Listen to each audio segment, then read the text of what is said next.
तो संतों की कृपा ऐसे होती है और बाबा ऐसे सच्चे संतों से मिलाते हैं। तो ऐसा नहीं है कि भगवान से सहजता से कोई मिल सके, उसके पीछे उसकी मेहनत, उसकी लगन और उसका दुख भी होता है।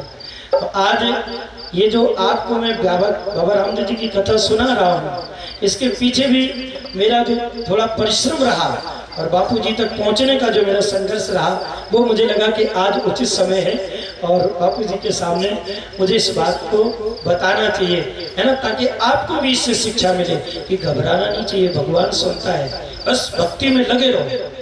कोई भी अगर सुनने वाला नहीं है तब भी भगवान आपको उस मंजिल तक पहुंचाएगा और पहुंचाएगा। प्रेम से भगवान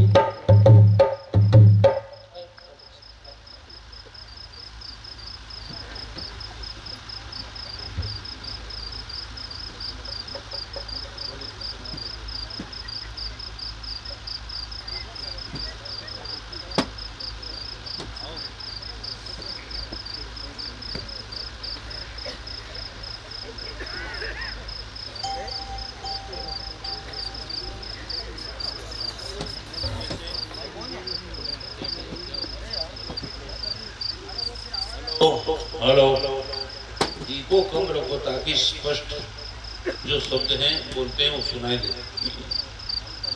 हाँ,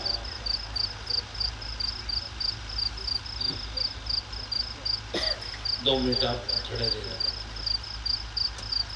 श्यामदेव जी ने अपनी अनुभूति गुरुओं के चरणों में बैठ करके जो अनुभूतियां होती है, यही सत्य का अनुभव है।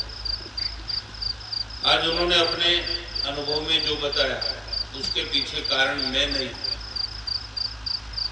उसके पीछे कारण क्या है, उनके अंदर उठी हुई श्रद्धा। उनका हृदय विश्वास से भर गया था कि जरूर मेरी सुनी जाएगी, तो उनकी श्रद्धा ने ये सब अनुभव कराया। बाबा का अनुभव आपको भी होगा, पर बाबा के तरफ आपकी श्रद्धा क्या है, आपका विश्वास कितना है। बाबा हर जगह हाजिर नाजर है, यहाँ और अभी है, पर आपके अंदर उठी हुई श्रद्धा ही आपसे कुछ न कुछ अनुभव में आएगा। हर भक्त के भाव, विश्वास और श्रद्धा, ये तीन अवस्थाएं बहुत ऊंची अवस्था है।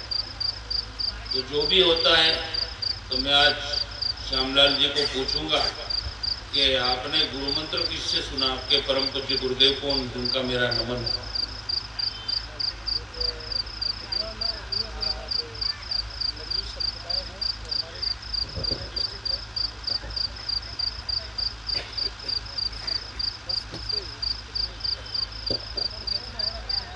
हमारे शहर में ही हमारे जो गुरुदेव भगवान हैं, वैसे तो हमने बहुत बाद में, क्योंकि बाप जी जैसा कि बस उन महापुरुष का नाम मैं वंदन करना चाहता हूँ। बापू जी हमारे जो गुरुदेव हैं स्वामी ओमानंद जी पुरी जी महाराज, और वो नगली संप्रदाय से हैं।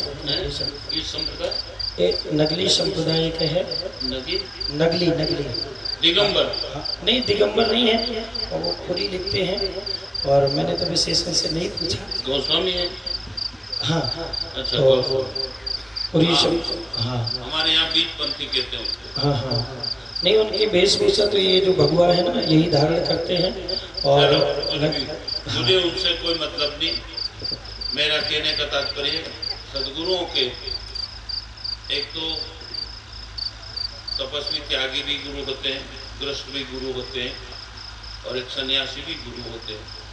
मैं सबके अंदर जो किसी के अंदर जिसमें त्याग और वैराग की भावना है, वो ही सदगुरु है।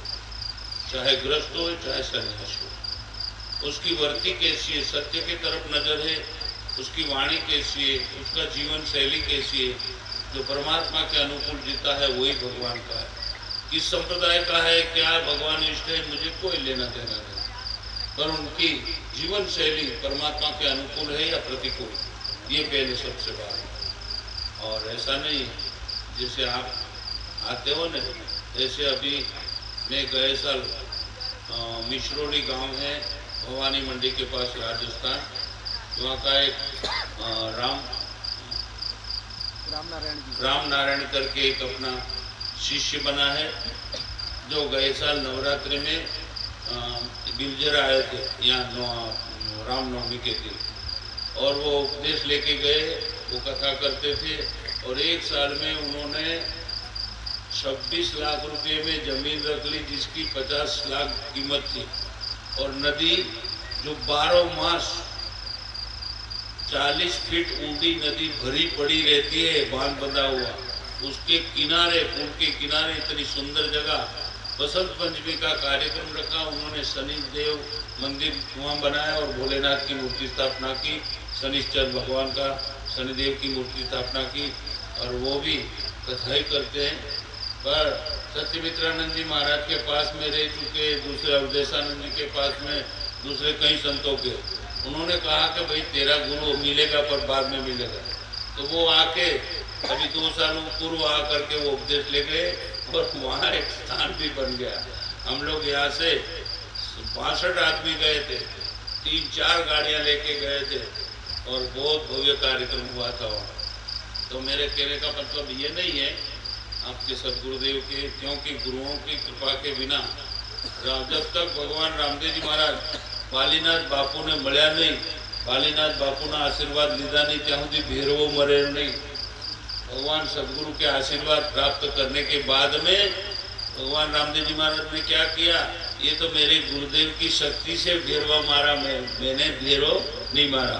हमेशा कराता है परमात्मा, करता है अपन जीव दशा में, पर परमात्मा करा रहा है और एक मैं कर रहा हूँ, उसमें जमीन आसमान का अंतर होता है। जब गुरु को समर्पित होते हैं, वो कहते हैं हर कार्य मेरे गुरुदेव की कृपा से, गुरुदेव की शक्तियों से होता है। जो भव्य आज आश्रम का निर्माण, आप नए निर्माण देख रहे हो काचला में, वो सब मेरे गुरुदेव की कृपा से। मैं प्योर गुरु भक्त हूँ, मेरे इष्टदेव रामदेव जी है भगवान, पर प्योर भक्त हूँ, गुरु का भक्त हूँ। और वो गुरु भक्ति में जो आनंद प्राप्त होता है, वो प्रसाद मिलता है जिसका वर्णन मैं नहीं कर सकता हूँ। वैसे भावना रखता हूँ आपके अंदर भी गुरु भक्ति का दीपक जले, और आप सब गुरु भक्त बन के आनंद में जियो, यही आशीर्वाद। ओम शांति।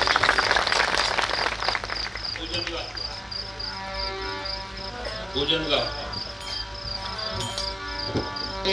आयो तो आयो छू से